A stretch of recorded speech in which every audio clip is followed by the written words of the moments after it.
Hello. आज हम chapter 4 शुरू कर रहे हैं। तो 14 चैप्टर हमारा ख़त्म हो गया था। तो 4th चैप्टर जो है वो है कार्बन एंड इट्स कंपाउंड्स। तो कार्बन जो है एक ऐसा एलिमेंट है जिसके स्पेशल मतलब दर्जा दिया गया है। In the past chapter last chapter we came to know many compounds of importance to us. मतलब केमिस्ट्री का जो 3rd चैप्टर था उसमें हमने पढ़ा था कि हमारे लाइफ में बहुत सारे कंपाउंड जो हैं यौगिक जो हैं उनकी बहुत महत्व है। In this chapter we will be studying about some more interesting compounds. तो इस पार्ट में हम और दिलचस्प कंपाउंड्स के बारे में, यौगिकों के बारे में पढ़ेंगे और उसकी देयर प्रॉपर्टीज़ और उनके गुणों के बारे में पढ़ेंगे। Also we shall be learning about carbon, और हम कार्बन के बारे में भी पढ़ेंगे। An element which is of immense significance, जिसका बहुत ज़्यादा महत्व है हमारे लिए, in both as element form and in combined form. तो लाइफ के लिए जितने भी कंपाउंड्स आते हैं जो हमारे जीवन में, हमारा शरीर बनाने में, वृक्ष बनाने में या दूसरी चीज़ों में, यहाँ पर कार्बन का बहुत ज़्यादा योगदान है। एक्टिविटी 4.1 है make a list of 10 things you have used और कंज्यूम्ड सिंस द मॉर्निंग। सुबह से लेकर आपने 10 ऐसी चीज़ों के नाम लिखने हैं, लिस्ट बनानी है जिनको आप सुबह से यूज़ कर रहे हो। जैसे आपने एक तो पेस्ट किया, ब्रश लिया और साबुन लिया, और ऐसी बहुत सारी चीज़ें ली जो सुबह से आप यूज़ कर रहे हो। आप खाना भी खाओगे तो उसमें जो भोजन में वेजिटेबल्स है या दूसरी चीज़ें हैं उसमें भी सभी चीज़ों में कार्बन है। Compile that list with the list made by your classmates, जो आपके दोस्त हैं, आपके क्लास में पढ़ते हैं, उनके द्वारा और ख़ुद के द्वारा बनाई गई लिस्ट की कंपेयर करें। सभी अलग अलग नाम लिखेंगे। तो जैसे आप कुर्सी पे बैठे हो, मेज़ सामने है आपके पास बुक्स हैं, आपके पास पेन है, ये सारी चीज़ें जो हैं, तो इसमें ये वाला है things made of metals, things made of glass, clay, और दूसरी चीज़ें जो हैं मेड ऑफ मेटल्स, जैसे आपके सामने जो यूटेंसिल्स हैं, बर्तन हैं जिसमें आप खाना खाते हो, रोटी बनाने वाला तवा है, स्टोव है, ठीक है, और ग्लास और क्ले से बनी हुई चीज़ें जो हैं, मिट्टी से बनी हुई चीज़ें हैं, शीशे से बनी या दूसरी चीज़ों से बनी हुई चीज़ें हैं। तो उसमें ये अलग अलग क्लासिफिकेशन कर सकते हैं। Is if there are items which are made of more than one material put them into both the relevant columns. तो जो चीज़ें जिस चीज़ से बनी हैं तो सबसे ज़्यादा चीज़ें इस तरफ आएंगी। Look at the items that come in the last column. तो इस लास्ट कॉलम में जो चीज़ें आएंगी उनके बारे में आप देखो। Your teacher will be able to tell you that most of them are made up of compounds of carbon. इनमें से बहुत सारी चीज़ें जो हैं वो कार्बन के कंपाउंड से बनी हैं। जैसे यहाँ पर ये बुक है और टेबल है, कपड़ा है। Can you think of method to test this. इसको टेस्ट करने का आपके पास कोई मेथड है। What would be the product if a compound containing carbon is burned. जैसे इस कागज़ को जलाया जाए, लकड़ी को जलाया जाए, या जो खाना है हमारा, या हमारा अपना शरीर भी है, इस सब को जलाने से काला कोयला बनता है।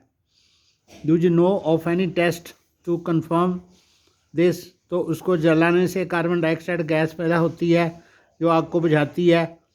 जैसे ये इसमें बताया गया है, फूड हैं, फूड जितने भी खाने आप खाते हैं, क्लोथ्स हैं, मेडिसिन हैं, बुक्स हैं, और many of the things that you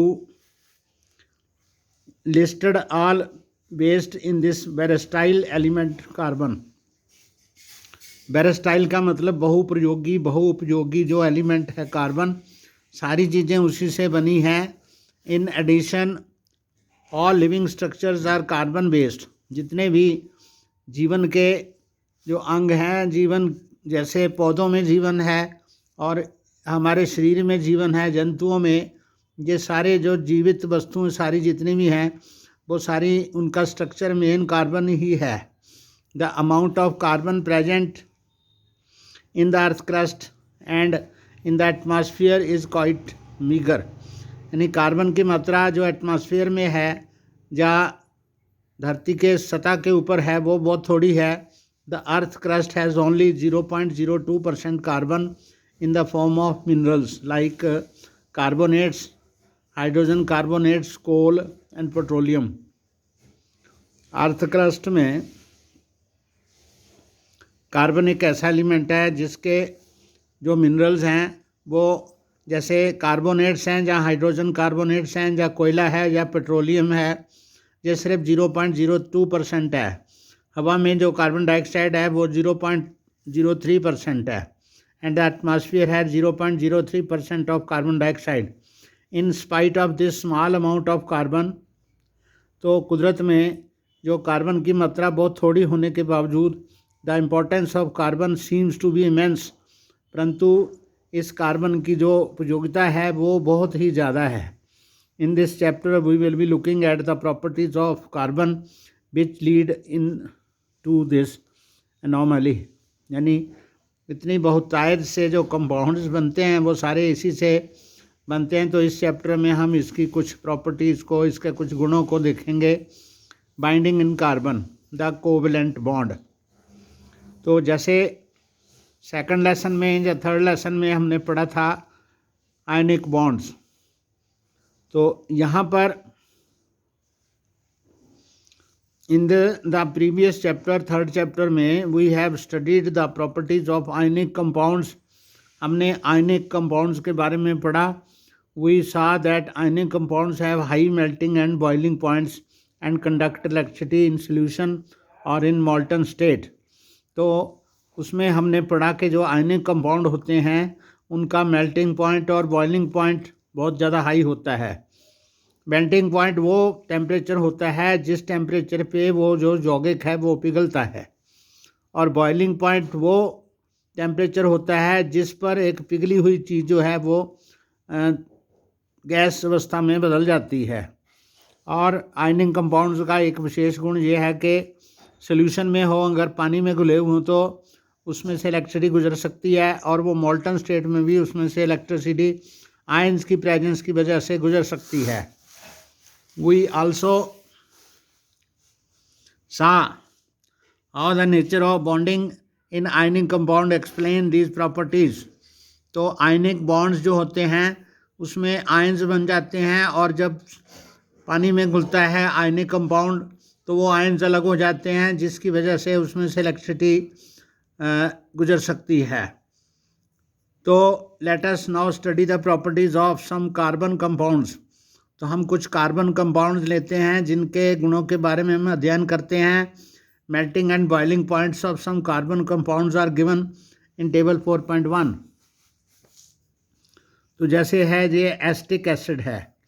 acetic acid होता है, इसमें ओ का डबल बॉन्ड होता है, और एक कार्बन के जो 4 बॉन्ड्स होते हैं उसमें 3 में हाइड्रोजन होती है, 1 में OH कंपाउंड होता है। तो ये है एसिटिक एसिड।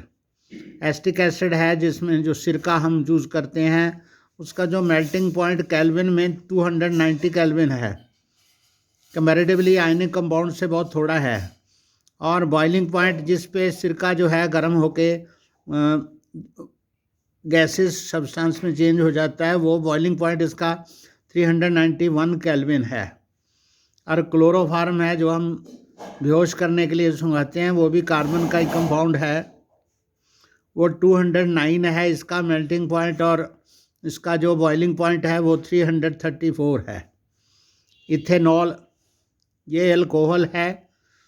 इथेनॉल जो है क्या है, अल्कोहल है। इसके बाद CH3CH2OH, यानी कि हाइड्रोजन कार्बन के 2 कार्बन कंपाउंड्स आपस में जुड़े हुए हैं, और एक कार्बन के साथ 3 हाइड्रोजन के एटम है, दूसरे के 2 हैं साथ में, और एक जगह जो खाली है वहाँ पर OH है।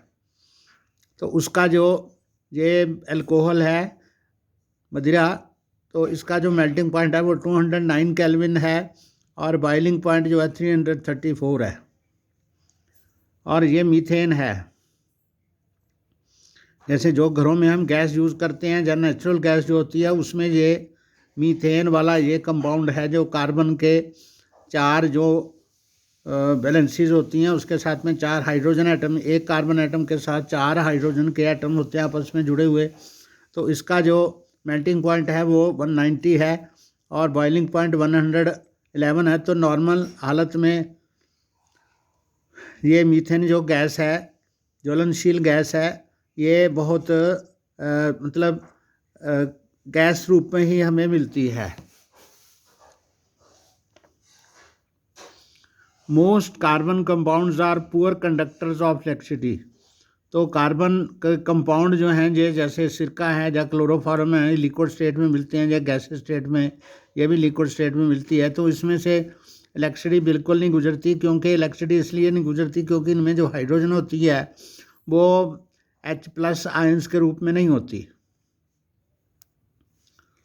तो इसमें चैप्टर 3 में हमें देखा हुआ है, from the data on the boiling and melting point of the above compounds we can conclude that the forces of attraction between these molecules are not very strong.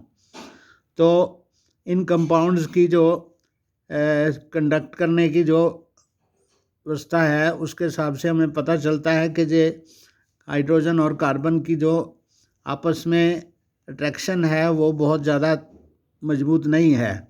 Since these compounds are largely non conductors of electricity, और इसकी वजह से इनमें से बिजली नहीं गुजरती, we can conclude that the bonding in these compounds does not give rise to any ions. तो इससे हमें ये पता चलता है कि जो हाइड्रोजन के साथ कार्बन की जो बॉन्डिंग है उसमें आयंस नहीं बनते। In class 9 we learned about combining capacity of various elements. अलग अलग एलिमेंट्स की, अलग अलग तत्वों की जो कंबाइनिंग कैपेसिटी है यानी उनकी जो बैलेंसी है वो 9th क्लास में हमने पढ़ी है। And how it depends on the number of balance electrons, और ये जो आखिरी चक्कर में जो इलेक्ट्रॉन्स होते हैं उसके ऊपर कैसे निर्भर करती है, ये हमने 9th क्लास में पढ़ा है। Late us now look at the electronic configuration of carbon. तो हम कार्बन की इलेक्ट्रॉनिक कॉन्फ़िगरेशन देखते हैं। The atomic number of carbon is 6। Carbon का जो एटॉमिक नंबर होता है वो 6 होता है। तो उसके एक एटम जो है उसके न्यूक्लियस के अंदर 6 प्रोटॉन्स होंगे और 6 न्यूट्रॉन्स होंगे, और इलेक्ट्रॉन्स उसके न्यूक्लियस के चारों ओर घूमेंगे। तो पहले चक्कर में 2 इलेक्ट्रॉन्स होंगे और बाकी के जो 4 इलेक्ट्रॉन हैं वो दूसरे चक्कर में होंगे। What would be the distribution of electrons in various shells for carbon. तो इसमें होता है कि जो किसी एलिमेंट की रिएक्टिविटी है वो एक्सप्लेन ऐसे करते हैं कि tendency to attain a complete filled outer shell. तो इसके आउटर शेल में 4 इलेक्ट्रॉन हैं। तो आउटर शेल जो है वो अपने आप को पूरा करने की कोशिश करता है, तो कार्बन जिससे उसकी नोबल गैस कन्फिग्रेशन उसको मिले, यानी आखिरी चक्कर अगर भर जाए तो वो हर एक एलिमेंट अपने आखिरी चक्कर को, इलेक्ट्रॉन्स को भरने की, पूरा करने की कोशिश करता है। Elements forming ionic compounds achieve this by either gaining or losing electrons from the outermost shell. तो अगर किसी भी तत्व के आखिरी एटम के आखिरी चक्कर में, आखिरी शेल में 1, 2 या 3 इलेक्ट्रॉन होते हैं, वो या तो उनको दे देता है, वो डोनेट कर देता है, दूसरे एलिमेंट्स को दे देता है। अगर उसमें 1, 2 या 3 इलेक्ट्रॉन कम होते हैं तो वो दूसरों से ले लेता है। तो देने और लेने से वो उसकी बैलेंसी बन जाती है। In the case of carbon it has 4 electrons in its outermost shell. आखिरी शेल जो है इसका, उसके अंदर 4 इलेक्ट्रॉन होते हैं and needs to gain or lose 4 electrons. तो उसको 8 इलेक्ट्रॉन पूरा करने के लिए 8 इलेक्ट्रॉन चाहिए। तो इसलिए वो या तो 4 इलेक्ट्रॉन लूज़ करेगा या 4 इलेक्ट्रॉन ले लेगा, ताकि वो उसकी नोबल गैस वाली कन्फिग्रेशन आ जाए। नोबल गैस कन्फिग्रेशन का मतलब outermost orbit is full if it were to gain or lose electrons. तो अगर इसने इलेक्ट्रॉन्स लूज़ करने हैं, अगर गेन करने हैं, तो 4 इलेक्ट्रॉन्स उसको C+ एनायन बनाने के लिए तो उसमें डिफ़िकल्टी ये होगी कि उसके न्यूक्लियस के पास 6 प्रोटॉन हैं और वो उसे 10 इलेक्ट्रॉन्स को संभालना पड़ेगा, तो दैट इज़ 4 एक्स्ट्रा इलेक्ट्रॉन्स होंगे उसके अंदर, तो उसकी बैलेंसिंग जो होगी वो सही नहीं होगी। दूसरी तरफ it could lose 4 electrons forming cation बनने के लिए उसको 4 इलेक्ट्रॉन्स की लूज़ करने की ज़रूरत होगी, but it would require a large amount of energy to remove 4 electrons leaving behind a carbon cation with 6 protons in the nucleus and holding only just 2 electrons.